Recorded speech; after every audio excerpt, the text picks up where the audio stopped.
Oh, if Biden had just been transparent, if Hunter Biden had just been transparent about what he was doing, is that what? Answer the question. You literally brought Don Jr. and the guns. No. Let me ask. I'm going to answer. I'm answering the question. Let me ask you.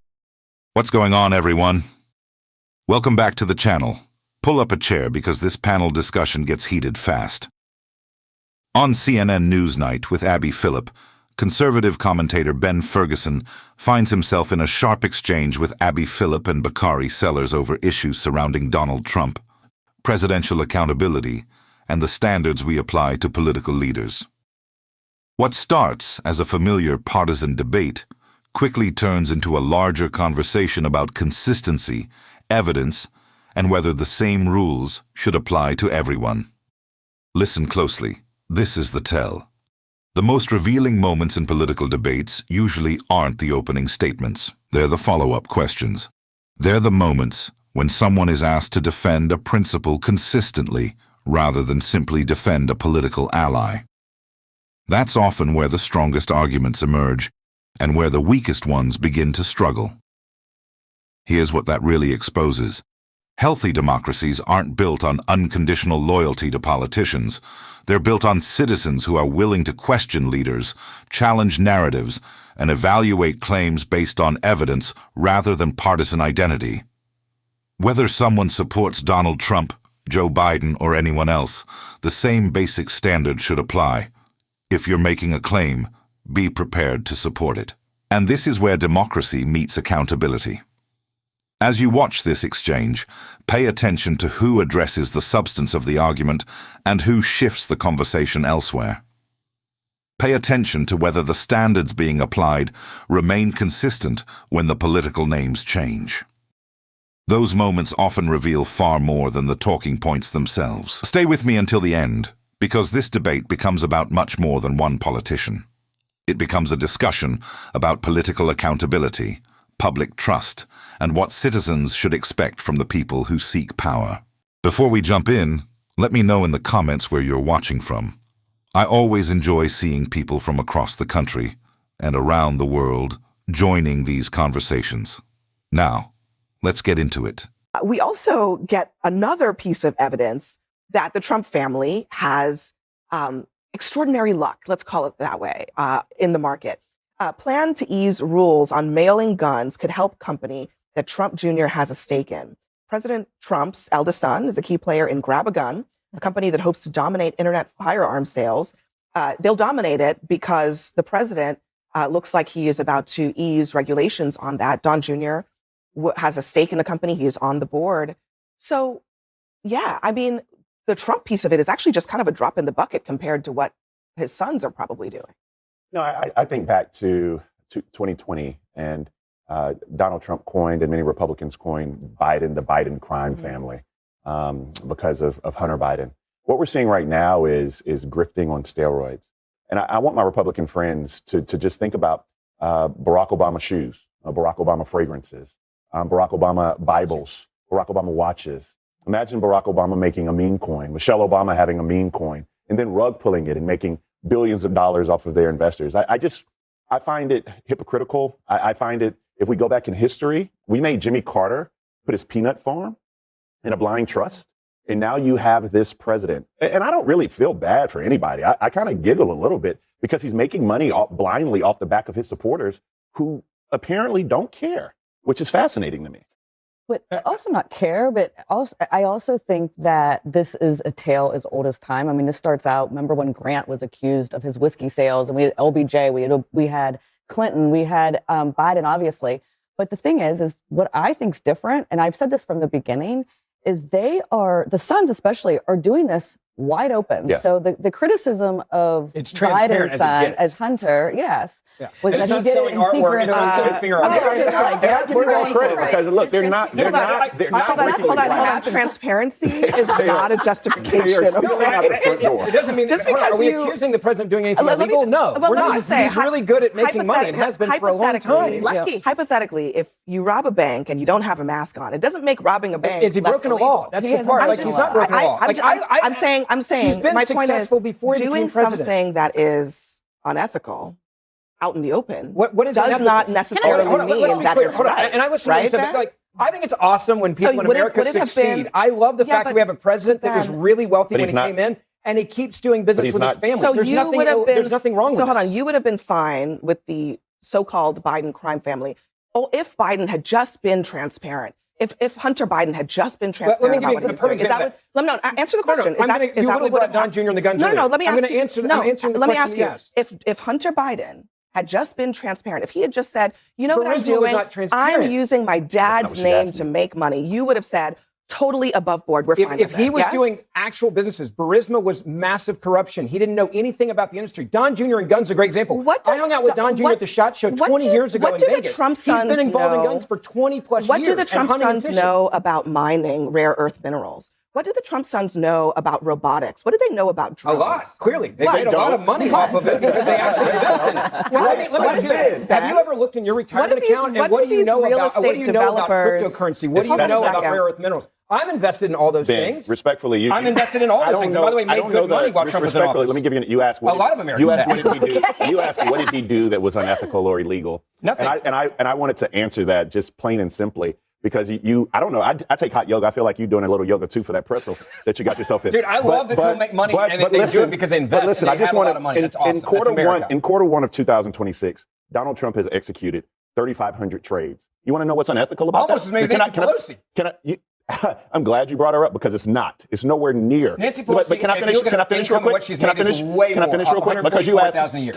Can I answer your question? No, it's not. And it's not. Nancy Pelosi has. But they made an app to follow her trades because she's so good at it. Ben, come here. She's literally better than Wall Street at it. Just a second. Objectively, the amount of money is not the same. Okay, percentage-wise, based on her salary. We don't need to fight about that. It's just not the same amount of money. Nancy Pelosi was making how much a year, and how many millions is she now worth? That's insider trading. Donald Trump walks in with $1 billion and turns into $2 billion, and you guys are freaking out. $1 billion is a lot to start with.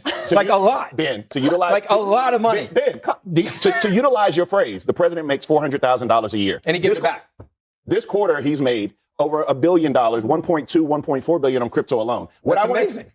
What I want to tell you that's unethical is the fact that when you make 3,500 trades in 1 year and you go up and you invest in a company and then you sit in the Oval Office and you tell people, wow, this company is great. This company is going to do X, Y, Z, or you ease regulations on this company and you trade and purchase stock in that company. That fundamentally is unethical. You can call it what you want. So should we then go after Nancy Pelosi with the same vigor that you just went after the president? Because she does it for years. Here's what that really exposes. If Americans are serious about restoring trust in government, then the standard has to be the same for everyone. Investigate allegations involving Donald Trump. Investigate allegations involving Nancy Pelosi. Investigate anyone from either party if there's credible evidence that public office is being used for private financial gain. That's not a partisan position. That's an accountability position. And this is where democracy meets integrity. Members of Congress and senior public officials have access to information and influence that ordinary citizens simply don't have. That's why concerns about stock trading, financial conflicts of interest, and the appearance of self-enrichment continue to resonate with voters across the political spectrum. Whether the solution is stricter disclosure rules, blind trusts, or broader restrictions on trading, the principle is straightforward. Public service should never create opportunities for personal profit that undermine public confidence. Now listen closely to how the conversation shifts. When Phillip and Bakari sellers raise questions about the Trump family's business ventures, the response quickly moves toward comparisons with other political figures. Comparisons can be useful, but only if they're applied consistently. If we're going to criticize one family for benefiting from political connections, we should be willing to ask similar questions whenever comparable concerns arise, regardless of party. That's the consistency test. Imagine reversing the political labels. If a Democratic president's family had launched major business ventures while that president was in office, would conservative commentators dismiss the concerns? Or would they argue that the public deserved answers? That's a fair question, because the reverse is also true. Democrats should be willing to apply the same standards to leaders they support. Because facts still matter. Equal standards still matter. And accountability only works when it applies to allies as much as opponents. At the end of the day, This debate shouldn't be about defending one politician or attacking another. It should be about protecting public trust. Citizens deserve confidence that government decisions are made in the public interest, not influenced, or appearing to be influenced, by opportunities for personal financial gain. That's the standard democracy deserves. Journal has a news story tonight as well. Look, because this stuff is coming fast and furious, and as you know, Jonathan Swan, who wrote a book about this, said we're scratching the surface of this. The Journal says, in a series of trades on April 3rd and 4th, the days after Trump announced global tariffs in the Rose Garden, his investment accounts bought and sold hundreds of individual stocks, according to financial disclosures. The strategy shifted on April 8th, when his accounts only purchased 327 individual stocks, spending more than $3.6 million to scoop up Apple, Berkshire Hathaway, and other blue chip stocks. No selling that day. Trump posted on social media the next morning, it was a great day to buy. And then he paused much of his tariff regiment that afternoon. Markets then took off. And guess what? He made a lot of money. Okay. So just lots of coincidences. And the political bubble. Lots of coincidences that nobody believes is a coincidence, because the president has the power to control with his words what markets are doing. He has the power to influence government contracts, which some of these companies have gotten. He has the power to influence foreign affairs, which also affects some of the business deals that his kids are doing. That's what's part of the problem here. Yeah, and I just don't think it helps Republicans as a whole as they're going into the midterms, because at the same time that he's doing this with the crypto, and he called it a scam a couple years ago, I guess now he understands it and he's like good on crypto, but he hasn't signed the housing bill. Like, there are real conversations about affordability that are happening. And I think there are a lot of Republicans who would like some help in their districts and their states in pushing forward that message. And it's very hard to sell affordability when the president is reported to call the housing bill a huge yawn. And at the same time, he's raking in this money. Does he want to help the party as a whole? This is the part that really or is the family? amazing. I remember sitting on a show and you guys were saying that Donald Trump was a fraud and he really probably wasn't worth $1 billion. He was lying about his wealth. And now you guys are pissed off that he's worth billions of dollars, admitting that he made a lot of money. It's like the definition of hypocrisy. It's like, Donald Trump's not really rich. Damn it, now he's too rich. Like, which one is it? Hold on, Ben. Hold on a second, Ben. I don't think it is. Do you know what hypocrisy really means? When you say that Donald Trump's not rich and you say he's lying when he's running, and then he actually is rich and he makes more money, now you're mad about it? Like, that's hypocrisy. Here's what we're really talking about here. We're talking about Trump in 2024 bringing in... And it's rich for Ben Ferguson to be talking about hypocrisy. $600 million from his businesses. And the very next year, the only thing that's changed is he suddenly is president. And that jumps to $2.2 billion. That's not being a good businessman. That's not playing the market. Those are gains that no one is getting. But a lot of people that went into crypto, a lot of people that are liberal, you can go to Soros's. They've made a lot of money off crypto. I just want to be really clear about what we're talking about when we say crypto. You heard in the clip, President Trump claimed that he didn't know anything about it. That we know is not true, because the reason he made much of the money on crypto is because just a few days before the election, the inauguration, he started advertising these crypto meme tokens. Yes. That is where he is getting the crypto money from. He personally did that. Yep. So he knows where he got that money from. He knows a lot of the money. No. That was $600 million. I know, but the real wealth crypto, is from the World Liberty.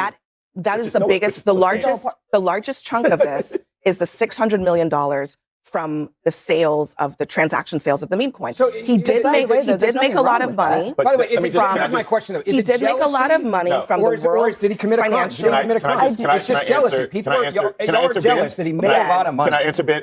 So it's not jealousy. Yeah, it is. I'm gonna make one complete sentence and you're not gonna know it real quick. So it's not jealousy. What we're talking about is, and it's not hypocrisy. What we're saying though is that Donald Trump is corrupt and Donald Trump is a grifter. And the way that he made his money, for example, I want to talk to you about the Trump meme coin.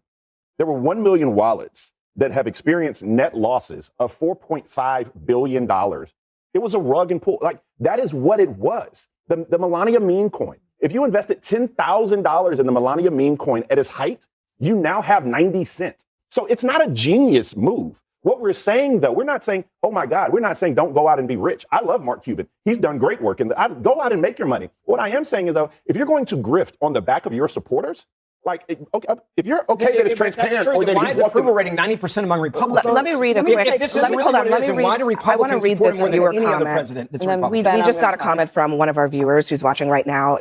They say, where is the Senate and Congress? I can't believe the silence. Please do something. Where is the Senate and Congress? This is actually their own problem. And I want to stop the clip here because this is where the debate becomes much bigger than Donald Trump or Nancy Pelosi. Pause. It becomes a conversation about whether we're willing to apply the same ethical standards to everyone in power. Listen closely. This is the tell. Ben Ferguson argues that concerns about lawmakers profiting from public office shouldn't focus on just one person. On that basic principle, there's broad agreement. If there are credible concerns about elected officials using their positions for personal financial benefit, they should be investigated regardless of party. But here's where the conversation changes. The presidency carries powers that no member of Congress possesses. Presidential decisions, public statements, and policy announcements can move financial markets in ways that are fundamentally different from the influence of an individual lawmaker. That doesn't automatically mean misconduct has occurred, but it does mean the office demands an exceptionally high level of transparency and accountability to maintain public trust. And this is where democracy meets accountability. Notice what happens when specific questions are raised. Instead of staying focused on the issue being discussed, the conversation shifts toward other politicians. Comparisons can be useful if they're used to establish a consistent principle. They become less persuasive when they're used primarily to avoid addressing the original question. That's one of the oldest patterns in political debate. Rather than answering whether a particular action is appropriate, the discussion becomes, what about someone else? But democracy doesn't require us to choose one or the other. Citizens can ask hard questions about Donald Trump, Nancy Pelosi, or any other public official at the same time. Because facts still matter, consistency still matters, and public trust depends on equal standards, not selective ones. Ultimately, the real question isn't whether one party is more ethical than the other. It's whether Americans are prepared to expect more from everyone who holds public office. If voters demand transparency, stronger ethics rules, and meaningful accountability across the board, confidence in democratic institutions becomes stronger. If those standards only apply to political opponents, public trust continues to erode. So what do you think? Should elected officials face stricter financial ethics rules regardless of party? Share your thoughts in the comments below.